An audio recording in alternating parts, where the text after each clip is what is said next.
नमस्कार दोस्तों, बहुत बहुत स्वागत है आप सबका एक बार फिर से हमारे YouTube चैनल जिसका नाम है एस्ट्रो नॉलेज में। दोस्तों, आज की इस वीडियो में हम एक 28 वर्ष युवक की कुंडली का विश्लेषण करने वाले हैं, जिन्होंने अपने बर्थ डिटेल्स मेरे साथ शेयर किए हैं और एस्ट्रोलॉजी के माध्यम से ये अपने जीवन से जुड़े हुए कुछ महत्वपूर्ण प्रश्नों के उत्तर जानना चाहते हैं। तो निश्चित ही आज इस वीडियो में मैं इनके द्वारा पूछे गए सभी प्रश्नों का उत्तर दूंगा और साथ ही साथ इनकी कुंडली का पूर्ण विश्लेषण भी करूंगा। दोस्तों, वीडियो को शुरू करने से पहले हर बार की तरह आप सबसे निवेदन है कि यदि अभी तक आपने हमारे YouTube चैनल एस्ट्रो नॉलेज को सब्सक्राइब नहीं किया है तो आप प्लीज इसे सब्सक्राइब कर दें और बेल आइकन को दबाना ना भूलें। साथ ही साथ दोस्तों, यदि आप सब भी इसी प्रकार अपनी कुंडली का विश्लेषण करवाना चाहते हैं या फिर मुझसे संपर्क करना चाहते हैं तो स्क्रीन पर फ्लैश हो रहे व्हाट्सएप नंबर के ऊपर आप मुझसे संपर्क कर सकते हैं और ज्यादा जानकारी के लिए आप नीचे डिस्क्रिप्शन बॉक्स को भी चेक कर सकते हैं। चलिए, मैं आप सबों के समक्ष इनके प्रश्नों को रख देता हूं।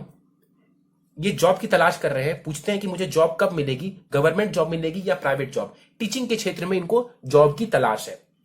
विवाह कब होगा, वैवाहिक जीवन कैसा रहेगा, फाइनेंशियल स्टेटस आने वाले समय में मेरा कैसा होगा और आप मेरी कुंडली का पूर्ण विश्लेषण करें। तो ये कुछ प्रश्न हैं इनके और सीधे इनके लग्न कुंडली के ऊपर चलते हैं।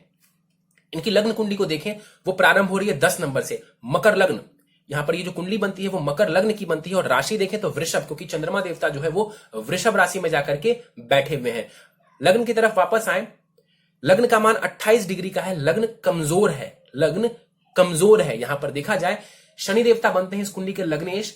ऐसे लोग जो कि मकर लग्न में पैदा हुए हैं आमतौर पर मेहनती होते हैं, क्योंकि आपको पता होना चाहिए कि मंगल जो है इसी राशि में आकर के उच्च का माने जाते हैं। तो ऐसे लोग आमतौर पर डिसिप्लिन्ड होते हैं और होना भी चाहिए। डिसिप्लिन्ड होते हैं, मेहनती होते हैं, अपनी बात दूसरों को आमतौर पर नहीं बताते और धीरे धीरे ही सही अपनी लाइफ में जो है ये आगे बढ़ते जाते हैं और सफलता को प्राप्त करते हैं। लग्नेश शनि लग्न में ही मौजूद है। शश महापुरुष योग जरूर बन रहा है शनि के यहां पर बैठे होने की वजह से, लेकिन उसका लाभ नहीं मिल पा रहा। क्यों? क्योंकि शनि 17 डिग्री के साथ है, सूर्य 28 डिग्री के साथ है। इस वजह से शनि देवता अस्त के हो गए सूर्य के करीब होने की वजह से।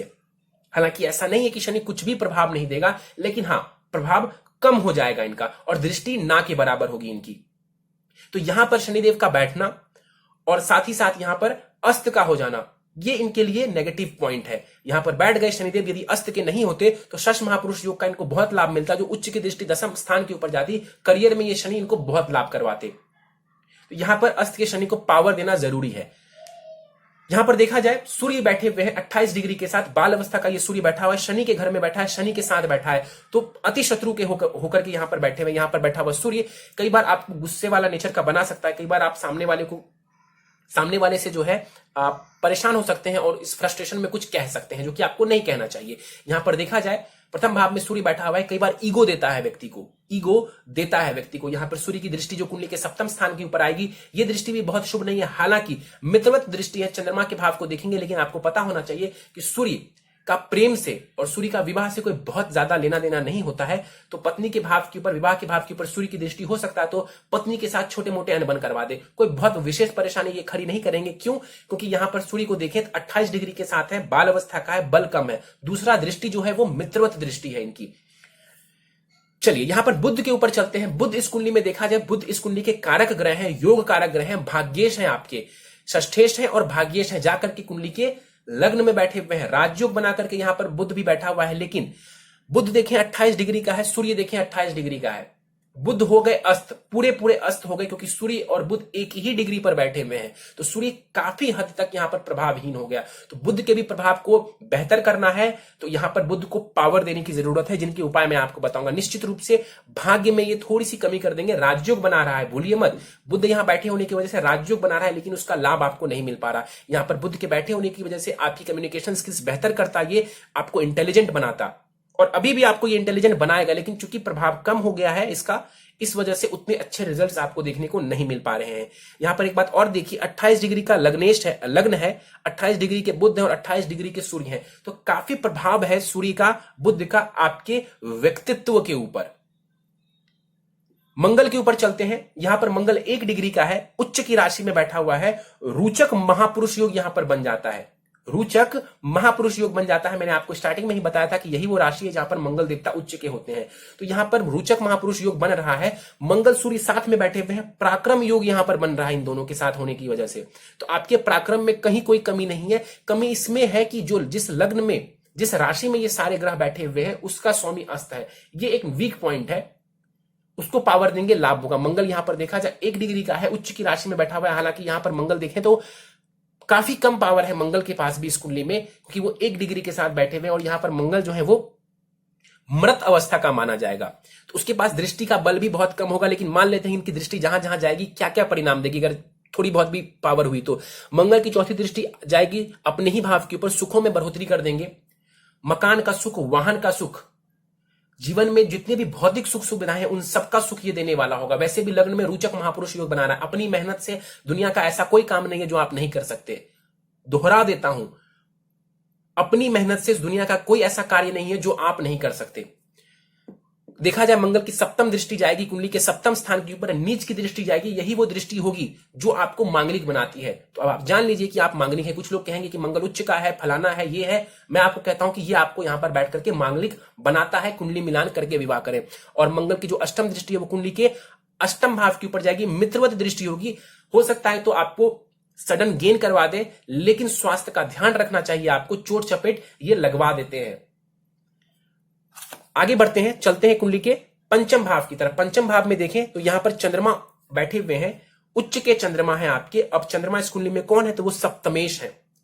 चंद्रमा सप्तमेश है तो सूर्य चंद्रमा को मारक और सप्तमेश अष्टमेश होने का ऐसा कोई दोष नहीं लगता, ऐसा कोई दोष नहीं लगता इनको। तो उसको लेकर के आपको फिक्रमंद नहीं होना है। यहां पर चंद्रमा उच्च का बैठा हुआ है, विवाह के भाव का स्वामी ग्रह प्रेम के भाव में जाकर के, शिक्षा संतान के भाव में जाकर के उच्च का हुआ है और परम उच्च का है। 3 डिग्री पे चंद्रमा परम उच्च के हो जाते हैं। आपको मैं बता दूं, परम उच्च का है ये चंद्रमा। बहुत जबरदस्त स्थिति है, उत्तम संतान दे सकता है ये आपको। मैं इसलिए कह रहा हूं कि दे सकता है क्योंकि शुक्र को अभी हमने नहीं देखा है। शुक्र इस भाव के स्वामी ग्रह बनते हैं, उसके ऊपर हम चलेंगे तो अच्छे से बात करेंगे। यहां पर उत्तम संतति आपकी वैसे भी जरूर ये करवा देंगे, काफी चांसेस बनते हैं। उच्च का चंद्रमा है, क्रिएटिव बनाएगा आपको, लव रोमांस में सफलता देगा आपको। तो क्रिएटिविटी से आप फायदा उठा सकते हैं। यहां पर बैठा हुआ चंद्रमा आपको तीव्र जो है ना इमेजिनेशन पावर देंगे, बहुत जबरदस्त इमेजिनेशन पावर देंगे आपको। लव मैरिज का ये योग बन जाता है क्योंकि विवाह के भाव का स्वामी ग्रह प्रेम भाव में आकर के बैठा हुआ है। लव मैरिज का बहुत अच्छा योग बन जाता है। कुंडली मिलान जरूर कर लें, लव मैरिज करने में कोई परेशानी नहीं है किसी को भी, लेकिन लोगों को कुंडली मिलान हमेशा करवा लेनी चाहिए। यहां पर देखा जाए चंद्रमा की दृष्टि जाएगी कुंडली के लाभ स्थान के ऊपर, नीच की दृष्टि है तो बहुत लाभ नहीं करवाएंगे, बहुत लाभ नहीं करवाएंगे। जो क्रिएटिव काम आप करेंगे उससे भी आप कई बार देखेंगे उतना ज्यादा लाभ नहीं होगा। लेकिन याद रखिए कि यहां पर चंद्रमा जो है आपको क्रिएटिविटी तो जरूर देंगे। आगे बढ़ते हैं, चलते हैं कुंडली के छठे भाव की तरफ। उसको ऊपर जाने से पहले मैं आपको बता दूं कि चंद्रमा के एक दोष लग रहा है कि मध्यम दोष। चंद्रमा अकेला बैठा है, पीछे कोई नहीं और आगे भी केतु बैठे हुए हैं। यहां पर चंद्रमा इस स्थिति में होने के कारण कि मध्यम दोष में फंसे हुए हैं, कि मध्यम दोष में फंसे होने की वजह से भले ही चंद्रमा उच्च का हो, लेकिन कहीं ना कहीं ये आपको किसी ना किसी बात को लेकर के परेशानी में डालेगा, कहीं ना कहीं मन का भटकाव करेगा। इतना जरूर समझिए कि मान लीजिए चंद्रमा किसी का नीच का होता और तब के मध्यम दोष लगता तो वो बहुत भयानक स्थिति होती, वो बहुत भयानक स्थिति होती। आपके साथ क्या है कि चंद्रमा उच्च का है तो चंद्रमा के पास बल की कोई कमी नहीं है, लेकिन वो अब के मध्यम दोष में तो कुछ हद तक आपको के मध्यम दोष का भी प्रभाव देखने को मिलेगा। मन हो सकता है शांत ना रहे, पढ़ाई में हो सकता है तो कंसंट्रेशन ना हो, क्योंकि पढ़ाई के भाव में ये जाकर के बैठे हुए हैं तो पढ़ाई में कंसंट्रेशन वीक करवा सकते हैं आपका। तो इस और संतान को लेकर के आप चिंतित रहे, संतान बहुत अच्छी होगी आपकी, इसमें कहीं कोई दो राय नहीं है, लेकिन हो सकता है आप चिंतित रहें। प्रेम संबंध को लेकर के आप बहुत ज्यादा सोचें, बहुत ज्यादा कल्पनाओं में बहते रहें, यह भी नजर आ रहा है। केतु छठे भाव में बैठे हुए हैं, केतु नीच की राशि में बैठा हुआ है। अब यहां पर 13 डिग्री का केतु है, नीच की राशि में बैठा हुआ है। सबसे इंपॉर्टेंट यह है कि जिसकी राशि में ये नीच किए हुए हैं वो ग्रह कहां है, तो बुध की राशि में ये नीच का हुआ है। अब बुध देखे तो लग्न में विराजमान है, अच्छी स्थिति है, लेकिन वो अस्त के हैं। राहु केतु का अपना कोई अस्तित्व नहीं होता, छाया ग्रह है, बैठा आकर के बुध के भाव में। अब बुध अस्त है, जिस फाउंडेशन पर ये आकर के बैठे वो फाउंडेशन ही डगमगा रहा है। कैसा रिजल्ट देंगे, परेशानी खड़ी करेंगे आपके लिए। केतु की दशा में आपको स्वास्थ्य की परेशानी देखने को मिल सकती है। केतु की दशा में हो सकता है आपको अस्पताल के खर्चे और अस्पताल के चक्कर लगे। बेसिकली स्वास्थ्य की ये परेशानी दे सकता है। हो सकता है तो आपके कोई छिपे हुए शत्रु हो जो कि आपको केतु की दशा में बाहर निकले और परेशान कर दे, तो इसका आपको ध्यान रखना है। जॉब संबंधित परेशानी, छठे भाव से हम जॉब को देखते हैं, बार बार मैंने बोला है। दसम भाव से हम ओवरऑल करियर को देखते हैं, दुनिया के हर करियर को हम दसम भाव से देखते हैं, लेकिन जॉब की जब हम बात करते हैं, जॉब, उस जॉब के लिए हम छठे भाव को देखते हैं। तो यहां पर केतु का नीच का होना, जॉब हाउस में जॉब मिलने में परेशानी, स्टेबल जॉब मिलने में परेशानी, और कहीं ना कहीं वर्क प्लेस पर भी आपको परेशानी हो सकता है। हो सकता है कि जहां पर आप कार्य करें वहां पर कुछ लोग ऐसे हो जो कि आपकी तरक्की से जलें। ये केतु के कारण हो सकता है। केतु की दृष्टि की बात करें तो केतु की दृष्टि जाएगी कुंडली के 10वें स्थान के ऊपर। मित्रवत दृष्टि होगी, लेकिन फिर भी केतु नीच के हैं और जिसके घर में बैठे हुए हैं उसकी स्थिति भी ठीक नहीं है, तो 10वें स्थान के ऊपर केतु दृष्टि डाल करके चेंज दे सकते हैं, स्टेबिलिटी में कमी ला सकते हैं। बहुत बुरा परिणाम नहीं देंगे, लेकिन स्टेबिलिटी में कमी। किस क्षेत्र में? तो करियर के क्षेत्र में। केतु की दृष्टि देखा जाए 12वें स्थान के ऊपर, उच्च की दृष्टि जाएगी, पैसों का व्यय करवा सकते हैं, अध्यात्म के क्षेत्र में लेकर के जा सकते हैं, विदेश की यात्राएं करवा सकते हैं। केतु की दृष्टि द्वितीय भाव के ऊपर जाएगी, यहां पर देख करके केतु आपको धन देने वाले होंगे। मित्रवत दृष्टि है, नीच के जरूर है तो परेशानी तो खड़ी करेंगे, लेकिन कहीं ना कहीं धन देंगे भी, किसी ना किसी हो सकता है तो सडनली धन दे दे, क्योंकि राहु केतु सडन रिजल्ट्स देता है। वाणी का आपको ध्यान रखना चाहिए, किसी को कटु वचन आपको नहीं कहना चाहिए। चलिए आगे बढ़ते हैं, गुरु के ऊपर चलते हैं। गुरु अष्टम भाव में जाकर के बैठा हुआ है, यहां पर 18 डिग्री का गुरु है, बल बहुत है गुरु के पास, वक्री भी है गुरु। सबसे पहले मैं आपको बता दूं, गुरु इस कुंडली में कारक नहीं है, वो मारक ग्रह की श्रेणी में आएंगे, तृतीयेश है और द्वादशेश है इस कुंडली में। तो छोटी मोटी यात्राएं, छोटे भाई बहन, और साथ ही साथ जो है यहां पर कम्युनिकेशन भाव के स्वामी ग्रह बनते हैं और विदेश भाव के भी स्वामी ग्रह बनते हैं, खर्च भाव के स्वामी ग्रह बनते हैं, और अष्टम भाव में जाकर के बैठे हुए क्या परिणाम देंगे? अध्यात्म के क्षेत्र में रुचि दिलवाएंगे। यहां पर बैठा हुआ गुरु जो है आपको अध्यात्म के क्षेत्र में निश्चित रूप से रुचि दिलवाएगा। स्वास्थ्य की परेशानियों से आपको बचाने की कोशिश करेंगे। इसके अलावा यहां पर इनकी जो दृष्टि विदेश भाव के ऊपर पड़ेगी और अपनी राशि के ऊपर पड़ेगी। पैसे खर्च करवाएंगे, लेकिन कहां? तो चैरिटी में पैसे खर्च करवाएंगे, लेकिन कहां? अच्छे कामों में। गुरु आपको विदेश की यात्राएं करवा सकता है, अध्यात्म के क्षेत्र में लेकर के जा सकता है। गुरु की दृष्टि कुंडली के द्वितीय भाव के ऊपर पड़ेगी। द्वितीय भाव के ऊपर जब दृष्टि डालेंगे, सम दृष्टि होगी, शत्रु दृष्टि नहीं होगी, तो यहां पर धन की सेविंग्स करवाएगा। और गुरु की दृष्टि जाएगी कुंडली के चतुर्थ भाव के ऊपर, सुखों में वृद्धि करवाएंगे, क्योंकि मित्रवत दृष्टि है इनकी। प्रॉपर्टी वगैरह का सुख देखने को मिलेगा इनकी दशा में, सुखों में बढ़ोतरी हो जाएगी। एक बात याद रखिए, मैंने आपको बताया था कि गुरु कारक नहीं है इस कुंडली में, गुरु कारक नहीं है इस कुंडली में। तो यहां पर आप सोचेंगे कि बहुत जबरदस्त लाभ दे देंगे, बहुत धन दे देंगे, बहुत सुख में वृद्धि, नहीं करेगा जरूर। गुरु वैसे भी नैसर्गिक पॉजिटिव ग्रह होता है, करेंगे जरूर, लेकिन चूंकि कारक नहीं है, अष्टम भाव में बैठे हुए हैं, तो ऐसा नहीं कि बहुत छप्पड़ फाड़ करके आपको लाभ देंगे। इतना जरूर है, यहां पर बैठा हुआ गुरु आपके लाइफ की परेशानियों को कम करने में मदद करेंगे। और वक्री हुए हैं, इसको लेकर के चिंतित नहीं होना है आपको। मित्र की राशि में वक्री हुए हैं, लेकिन तात्कालिक मैत्री में नहीं है, ये अच्छी बात है। तो इसको लेकर के कहीं से भी कोई परेशानी वाली स्थिति नजर नहीं आती है। चलिए आगे बढ़ते हैं, चलते हैं कुंडली के 12वें घर के ऊपर। 12वें स्थान को देखें तो शुक्र और राहु बैठा हुआ है यहां पर देखें तो शुक्र जो है वो 28 डिग्री के साथ मृत अवस्था में बैठे हुए हैं। मैंने बताया कि 12वें घर में जो शुक्र देवता होते हैं वो कारक हो जाते हैं। 12वें घर में शुक्र को बैठने से कोई दिक्कत परेशानी नहीं होती है, लेकिन राहु के साथ ये शुक्र बैठा हुआ है, राहु के साथ ये शुक्र बैठा हुआ है, भोग विलासिता में व्यक्ति को लेकर के जा सकता है, भोग विलासिता में व्यक्ति को लेकर के जा सकता है, कहीं ना कहीं व्यक्ति को मार्ग से भटका सकता है। हालांकि ये जो युति हुई है ये गुरु के भाव में हुई है, गुरु की दृष्टि पड़ रही है, तो मुझे उम्मीद है कि आप ऐसा कुछ नहीं करते होंगे और आपको करना भी नहीं चाहिए। लेकिन फिर भी राहु की दशा में कई बार व्यक्ति भटक सकता है, और 12वां घर होता है बेड प्लेजर्स का, और शुक्र के साथ बैठा हुआ है, तो कई बार व्यक्ति भटक जाते हैं और इस वजह से इनको परेशानी देखने को मिलती है। मेरे पास कई कुंडलियां ऐसी आती हैं, आज भी एक कुंडली आई है, तो निश्चित रूप से जो है ऐसी परेशानी देखने को मिलती है। यहां पर देखा जाए शुक्र जो है इस कुंडली में सबसे योग कारक ग्रह है, वो एक त्रिकोण और एक केंद्र के स्वामी ग्रह बनते हैं। प्रेम संबंध, शिक्षा, संतान के भाव के स्वामी ग्रह, करियर भाव के स्वामी ग्रह विदेश भाव में जाकर के बैठा हुआ है। क्या बताता है? शिक्षा प्राप्त करने के लिए आप विदेश जा सकते हैं, करियर बनाने के लिए भी आपको घर से दूर या विदेश जाना पड़ सकता है। यहां पर बैठा हुआ शुक्र ये बता रहा है। 28 डिग्री का शुक्र है, मृत अवस्था का है, बल भी बहुत ज्यादा नहीं है। तो यहां पर बैठे हुए शुक्र को आपको पॉजिटिव भी करना है और उसके पावर को भी बढ़ाना है। कैसे? तो वो मैं उपाय आपको बता दूंगा। चलिए यहां पर देखा जाए तो राहु भी साथ में बैठे हुए हैं। उससे पहले दृष्टि की बात कर लेते हैं। शुक्र की दृष्टि जाएगी, हालांकि वो मृत अवस्था के हैं, दृष्टि में बहुत बल होगा, लेकिन शुक्र की दृष्टि जाएगी छठे भाव के ऊपर।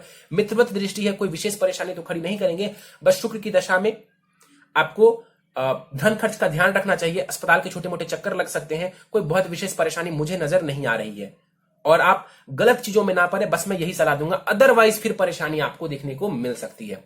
राहु 13 डिग्री का है, नीच की राशि में बैठा हुआ है, लेकिन गुरु की दृष्टि काफी हद तक डैमेज कंट्रोल करेगी। मैंने तब भी बोला था कि शुक्र राहु जो बैठे हुए हैं, गुरु की दृष्टि पड़ने की वजह से चांसेस कम है कि आप किसी गलत दिशा में जाएं। और यहां पर राहु जो नीच का हुआ है, काफी हद तक गुरु जो है वो डैमेज कंट्रोल कर लेंगे, काफी हद तक डैमेज कंट्रोल ये गुरु कर लेंगे। यहां पर देखा जाए बैठा हुआ राहु अपनी दशांतर दशा में धन का व्यय करवा सकता है आपसे, हॉस्पिटल के खर्चे लगवा सकता है आपके। यहां पर बैठा हुआ राहु आपको कंफ्यूजन देगा, इमेजिनेशन का घर होता है 12वां घर, तरह तरह की बातें आपके दिमाग में चलती रहेंगी राहु की दशा में, बेफिजूल की बातें चलती रहेंगी आपको राहु की दशा में, भटका सकता है बेसिकली, तो ध्यान रखिए। राहु की दृष्टि कुंडली के पंचम दृष्टि जाएगी कुंडली के चतुर्थ स्थान के ऊपर, सुखों में कमी कर देंगे। वाहन लेना चाहते हैं, प्रॉपर्टी लेना चाहते हैं, राहु की दशा चल पड़ी, परेशानी होगी, विलंब होगा। राहु की दृष्टि जाएगी कुंडली के छठे भाव के ऊपर, उच्च की दृष्टि है, राहु की दशा चलेगी, आप देखेंगे जितने भी कॉम्पिटिटर्स हैं आप उनको परास्त कर देंगे। वो प्लान बनाते रहेंगे कि आपको परेशान करें, लेकिन राहु की दशा आएगी, आप जुगाड़ से ही उनको पीछे कर देंगे। यहां पर देखें राहु की दृष्टि जो है कुंडली के नवम दृष्टि जाएगी अष्टम स्थान के ऊपर, अष्टम भाव के ऊपर। ये मित्रवत दृष्टि नहीं होगी, शत्रु दृष्टि होगी। तो यहां पर जब दृष्टि डालेंगे, स्वास्थ्य का विशेष रूप से ध्यान रखिए। राहु की दशा में स्वास्थ्य को लेकर के सजग रहिए, अपने स्वास्थ्य को इग्नोर मत करिए। राहु कई बार अचानक से परेशानी देते हैं, तो अपने स्वास्थ्य को लेकर के आपको सजग जरूर रहना चाहिए। चलिए आगे बढ़ते हैं, और यह था आपकी कुंडली में ग्रहों का विश्लेषण। आपको दशा अभी राहु की ही चल रही है, जो कि 17 दिसंबर 2029 तक चलने वाली है, और राहु बहुत फेवरेबल मुझे नजर नहीं आ रहा है आपकी कुंडली में। हालांकि गुरु की दृष्टि काफी हद तक जो है उसको कंट्रोल करने में सफल होगी, और राहु में राहु आपका बहुत गड़बड़ गया होगा, लेकिन धीरे धीरे जैसे अंतरदशाएं बदलती हैं, रिजल्ट्स भी धीरे धीरे बदलते जाते हैं। लेकिन फिर भी मैं आपसे यही बोलूंगा कि राहु की दशा कोई बहुत जबरदस्त आपके लिए नहीं है। ये समय है थोड़ा सा संघर्ष और ज्यादा मेहनत करने का। चलिए प्रश्न लेते हैं, जॉब कब लगेगी? देखिए मैं बताता हूं आपको, अभी आपको राहु में बुध की जो है अंतरदशा चल रही है, जो कि 17 जून 2022 तक चलेगी। राहु में बुध बहुत अच्छा परिणाम देते हैं, मैं उपाय बता दूंगा, बुध पावरफुल हो जाएंगे। जॉब एग्जैक्टली कब लगेगी आप जानना चाहें तो आपको बता दूं कि अभी गोचर से देखा जाए तो आपकी जॉब इस वर्ष या अगले वर्ष या फिर 2022 तक, 22 के मार्च या अप्रैल तक लग सकती है, या लग जाएगी। 100% आने वाले 2 वर्षों में, 100% आने वाले 2 वर्षों में आपकी जॉब लग जाएगी। दुनिया की कोई ताकत आपकी जॉब लगने से आने वाले 2 वर्षों में नहीं रोक सकती, यदि आप प्रैक्टिकली उस चीज की प्रिपरेशन कर रहे हैं, मेहनत कर रहे हैं तो। समय आपको नहीं रोकेगा, समय बहुत अच्छा है जॉब के पर्पस के लिए। उपाय बता दूंगा, निश्चित रूप से आपकी जॉब आने वाले 2 वर्षों में लग जाएगी, इसमें कहीं कोई दिक्कत नहीं आएगी। उपाय करेंगे जरूर लाभ होगा। आपने पूछा है गवर्नमेंट जॉब या फिर प्राइवेट जॉब। देखिए यहां पर देखा जाए तो काफी हद तक जो सूर्य है वो लग्न में बैठे हुए हैं, और वो कुछ हद तक कोशिश तो करेंगे आपको कि ये जॉब दे दें अच्छी वाले। लेकिन मैंने आपको बताया था कि यहां पर देखा जाए तो छठा भाव जो है वो आपको स्टेबल करियर नहीं दे रहा है, स्टेबल जॉब नहीं दे रहा विशेषकर। तो कहीं ना कहीं हो सकता है तो इनिशियली आपको प्राइवेट नौकरी करनी पड़े, इनिशियली आपको प्राइवेट नौकरी करनी पड़े। हालांकि जब आप ग्रहों को पावर दे देंगे तो कुछ हद तक योग बन जाएंगे, आने वाले 2 वर्षों में आपकी जॉब लगनी तय है, इसमें कहीं कोई दो राय नहीं है। जहां तक सरकारी नौकरी की बात है उसमें थोड़ी सी परेशानी आ सकती है, क्योंकि सूर्य आपका डाउन है, और कहीं ना कहीं जो दसम भाव के स्वामी ग्रह शुक्र है वो भी 12वें घर में जाकर के बैठे हुए हैं। तो उपाय करिए, जॉब जरूर लगेगी, गवर्नमेंट जॉब के लिए थोड़े से उपाय कर लीजिए। और विवाह कब होगा, कैसा रहेगा विवाह? देखिए मुझे ऐसा लगता है कि अगले वर्ष तक आपका विवाह निश्चित रूप से हो जाएगा, 2021 तक आपका विवाह हो जाएगा, इसमें कहीं कोई दो राय नहीं है। गोचर से देखें, गुरु का गोचर कुंडली के लग्न से हो रहा है, और अभी भी कुछ योग बने हुए हैं, और 20 नवंबर के बाद भी योग बने रहेंगे, तो 2021 के नवंबर तक आपका विवाह हो जाएगा, इसमें कहीं कोई परेशानी मुझे नजर नहीं आती है। वैवाहिक जीवन कैसा रहेगा आपने पूछा है। देखिए लव मैरिज के योग यहां पर बने हुए हैं, यदि आप करना चाहते हैं ऐसी कोई बात है आप कर सकते हैं। आप मांगलिक है, कुंडली मिलान करके विवाह करेंगे, पत्नी दिखने में बहुत सुंदर होंगी, इसमें कहीं कोई दो राय नहीं है। इमोशनल होंगी, आप दोनों के बीच इमोशनल बॉन्डिंग बहुत अच्छी होगी। लेकिन यह हो सकता है तो मंगल की दृष्टि, नीच की दृष्टि पड़ रही है और सूर्य की भी दृष्टि पड़ रही है, तो आपस में थोड़ी सी कलह हो जाए, थोड़ी सी कलह और अनबन हो जाए, जो कि बहुत आम बात है। यदि आप कुंडली मिलान कर लेते हैं आपका विवाह बहुत उत्तम रहने वाला है। दोहरा देता हूं, कुंडली मिलान कर लेते हैं, कुंडली मिल जाती है अच्छे से, आपका विवाह बहुत उत्तम रहने वाला है, कोई विशेष परेशानी आपको नहीं आएगी। फाइनेंशियल स्टेटस कैसा रहेगा? देखिए सेकंड हाउस के लॉर्ड बनते हैं शनि देवता, धन भाव के स्वामी ग्रह शनिदेव लग्न में आकर के विराजमान है, कहीं ना कहीं ये पैतृक संपत्ति से भी आपको लाभ दिलवाने वाला है शनि।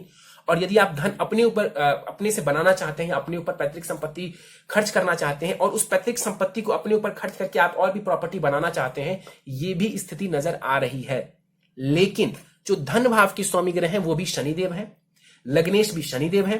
क्या करना है आपको? तो शनि अस्त का है, उसको बल देंगे। कैसे? तो उपाय मैं आपको बताने वाला हूं। शनि को बल दीजिए, फाइनेंशियल कंडीशन आपकी दिन दुगनी रात चौगनी तरीके से बेहतर होती जाएगी। इसका ये कतई मतलब नहीं है कि राहु की दशा में छप्पर फाड़ करके रिजल्ट आएंगे, धीरे धीरे ही सही, लेकिन शनि का जो रत्न है वो आपको लाभ करवाएगा। शनि के उपाय आपको लाभ देने वाले होंगे। चलिए, उपाय को बताने से पहले D9 चार्ट मेरे सामने है आपका, और नवमांस कुंडली के बारे में कुछ पॉइंट्स आपको समझाना चाहूंगा। देखिए, नवमांस कुंडली में देखा जाए तो आपका बुध उच्च का है। निश्चित रूप से मैं आपसे कहता हूं कि आप पावर दीजिए ग्रहों को, आपको बहुत लाभ देखने को मिलेगा। गुरु की स्थिति, गुरु सूर्य के साथ बैठे हुए, बुध के साथ स्थिति बढ़िया है। शनि दसम भाव में बैठा हुआ है, बुध के भाव में बहुत जबरदस्त स्थिति है। शुक्र वर्गोत्तमी है, यानी कि इसी राशि में बैठे हुए, तो शुक्र का जो बल है वो भी बढ़ जाता है, अच्छी बात है। और मंगल देवता उच्च के ही है, दोनों ही कुंडली में मंगल देवता उच्च के ही है। ये बहुत अच्छी स्थिति है, ये जबरदस्त स्थिति है। यदि आप पुलिस वगैरह में भी ट्राई करते हो आपको बहुत लाभ होता है, एसएससी वगैरह में आप ट्राई करते हैं आपको लाभ देखने को मिलता। ये जो योग है मंगल देव का, ये बहुत जबरदस्त है आपके लिए। दोनों ही चार्ट में मंगल का उच्च का होना कोई नॉर्मल बात नहीं है। और चंद्रमा वहां पर आपके डाउन है, शनि की राशि में बैठे हुए हैं केतु के साथ ग्रहण दोष बना करके, तो चंद्रमा के उपाय जरूरी हैं आपके लिए। और बाकी सारे ग्रहों की स्थिति मुझे नजर आ रही है। राहु 12वें घर में ही बैठा हुआ है, तो विदेश की यात्राएं करवा सकता है आने वाले समय में, और धन का व्यय भी ये राहु करवाने वाला होगा। एक ही सलाह दूंगा, प्रैक्टिकली एक सलाह देना चाहूंगा आपको, बिगड़े नहीं, गलत रास्ते पर ना जाएं। ऐसा नहीं है कि मैं आपको पर्सनली कुछ कह रहा हूं, यहां पर जो योग है इस वजह से मैं आपको कह रहा हूं, और आपको बस समझाने की कोशिश कर रहा हूं, क्योंकि कई सारे चार्ट्स मेरे सामने आते हैं। आज भी एक चार्ट आया है, आपकी बात नहीं कर रहा हूं, कुछ पहले शाम के वक्त में एक चार्ट आया है, उसमें इस प्रकार की कोई परेशानी थी और उन्होंने बताया अपने बारे में। तो मैं नहीं चाहता हूं कि लोग भटके। तो राहु की दशा चल रही है, थोड़ा सा पैर हाथ को समेट करके रखें, बहुत तरक्की करेंगे आप आने वाले समय में। चलिए सीधे उपाय के ऊपर चलते हैं। प्रथम उपाय है आपके लिए नीलम धारण करना है आपको। करीब 8 रत्ती का, 7 से 8 रत्ती का, 8 रत्ती का आप नीलम धारण करें पंच धातु की अंगूठी में, दाहिने हाथ की मध्यमा उंगली में, कृष्ण पक्ष के शनिवार की संध्या काल को। अगला उपाय है नित्य ओम राम राहवे नमः, राहुदेव का मंत्र है, ओम राम राहवे नमः का जाप करेंगे 3 माला, एक माला 108 की होती है। हर बुधवार को शिवलिंग के ऊपर जल दूध डाल करके अभिषेक करेंगे, और उस जल दूध में थोड़े से काले तिल भी मिला देंगे। यदि संभव हो तो जब आप अभिषेक करें तो मंत्र बोले, महामृत्युंजय मंत्र, इससे बहुत जबरदस्त लाभ हो जाएगा आपको। पक्षियों को, जो पक्षी होते हैं उसको बाजरा खिलाएं, संभव हो तो बाजरा खिलाएं, और घर से बाहर बाजरा दें, ना कि अपनी बालकनी में दें। घर से बाहर बाजरा उनको खिलाएं, सड़क पर फेंक कर खिला सकते हैं आप, किसी फील्ड में खिला सकते हैं, किसी पार्क में आप उनको बाजरा खिलाएं, इससे लाभ होगा। राहु की नेगेटिविटी शांत होगी। राहु नीच के हैं, तो कहीं ना कहीं बाजरा खिलाना या राहु से जुड़ा हुआ दान देना, तो आप किसी भंगी को, जो गरीब हैं, जो कुछ कचरे वचरे साफ करते हैं, सफाई करते हैं, उनको भी सिक्के दान कर सकते हैं, उनको कुछ अपने वस्त्र दान कर सकते हैं, खास करके जो है अपने जूते दान कर सकते हैं चमड़े से बने हुए। इससे भी जो राहु देवता की नेगेटिविटी है वो दूर होगी आपकी। शनिवार की संध्या काल को करेंगे, बहुत लाभ होगा। पक्षियों को बाजरा डेली खिलाना है आपको। हर सोमवार शिवलिंग पर जल दूध चढ़ाएं, क्योंकि आपकी कुंडली में केमद्रम दोष बना हुआ है, और चंद्रमा जो है आपका D9 में भी नीच का है, माफ करिए, चंद्रमा D9 में जो है ग्रहण दोष में फंसा हुआ है। तो आपको शिवलिंग के ऊपर जल दूध चढ़ाना चाहिए, जिससे कि आपका चंद्रमा यानी कि आपका जो मन है वो बेहतर रहे। शुक्र जो है वो आपके इष्ट देव बनते हैं, तो किसी भी देवी की आराधना करें, किसी भी देवी की आराधना करें, चाहे तो मां दुर्गा की आराधना करें, मां लक्ष्मी की आराधना करें, किसी भी देवी की आराधना करें। जैसे कि आप दुर्गा चालीसा पढ़ सकते हैं, 1 बार या 3 बार भी पढ़ सकते हैं, इससे भी आपको लाभ हो जाएगा। और यदि संभव हो, आखिरी उपाय है, यदि संभव हो तो पन्ना भी धारण करें। यदि आपका पॉकेट अलाउ करता है तो आपको पन्ना रत्न भी धारण करना चाहिए, इससे आपको बहुत लाभ मिलेगा। पन्ना धारण करने से निश्चित रूप से आपकी जो डिसीजन मेकिंग क्षमता है वो बेहतर होगी, कॉन्फिडेंस बेहतर होगा आपका। इसके अलावा जो है आपका भाग्य, जो सबसे इंपॉर्टेंट बात है, जो भाग्य है वो जागृत होगा। और केतु नीच के हुए हैं बुध के घर में, तो इस भाव के भी पॉजिटिव रिजल्ट्स आपको देखने को मिलेंगे पन्ना धारण करने से। और जॉब हाउस का लॉर्ड बनता है आपका मरकरी, तो निश्चित रूप से जो है आपको नीलम और पन्ना यदि संभव हो दोनों धारण करें, नहीं तो पहले आप नीलम धारण कर सकते हैं, फिर आप पन्ना धारण कर सकते हैं। यदि आपको सरकारी नौकरी ही चाहिए तो भगवान सूर्य को आपको अर्घ देना चाहिए हर सुबह। चलिए, तो दोस्तों ये था इस 28 वर्ष युवक की कुंडली का विश्लेषण। मुझे उम्मीद है कि आपको हमारा यह कुंडली विश्लेषण का वीडियो पसंद आया होगा। यदि वीडियो पसंद आया तो आप इसे लाइक करें, शेयर करें। अभी तक आपने हमारा YouTube channel astro knowledge subscribe नहीं किया है तो आप प्लीज इसे सब्सक्राइब कर दें और बेल आइकन को दबाना ना भूलें। साथ ही साथ दोस्तों, यदि आप सभी इसी प्रकार अपनी कुंडली का विश्लेषण करवाना चाहते हैं या फिर मुझसे संपर्क करना चाहते हैं तो स्क्रीन पर फ्लैश हो रहे व्हाट्सएप नंबर के ऊपर आप मुझसे संपर्क कर सकते हैं। और ज्यादा जानकारी के लिए आप नीचे डिस्क्रिप्शन बॉक्स को भी चेक कर सकते हैं। दोस्तों, इस वीडियो में फिलहाल इतना ही। आप सबका बहुत बहुत धन्यवाद।